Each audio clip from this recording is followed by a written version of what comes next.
ایک بادشاہ بڑا کنجوس تھا، تو اس کے سامنے ایک شخص اکثر آیا کرتا تھا، تو کسی نے اس سے کہا کہ بادشاہ سے انعام وصول کرو۔ اس نے کہا یہ بڑا کنجوس ہے، پر چلو اللہ نے مجھے بھی بڑا ذہن دیا، انعام لے ہی لیتے ہیں۔ تو کہنے لگا بادشاہ کا بھی انعام ہی دے دیا کر۔ بادشاہ کہنے لگا پہلے میرے سوال کا جواب دے، پھر انعام دوں گا۔ تو بادشاہ کہنے لگا یہ میرے ہاتھ کی ہتھیلیاں، ان میں بال کیوں نہیں؟ پشت پہ ہے تو ہتھیلی پہ کیوں نہیں؟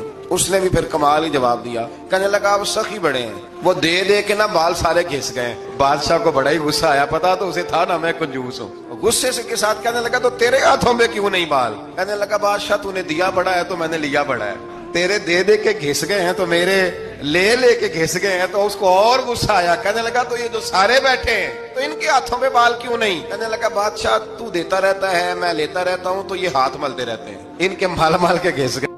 تو بادشاہ کہنے لگا بندہ تو سیانا ہے، تجھے کچھ نہ کچھ دینا ہی پڑے گا۔ تو کچھ لوگوں کے نا مال مال کے ہی اللہ دیتا ہے، نوازتا ہے، پر ان کے حسد کر کر کے یہ ہاتھ گھس جاتے ہیں۔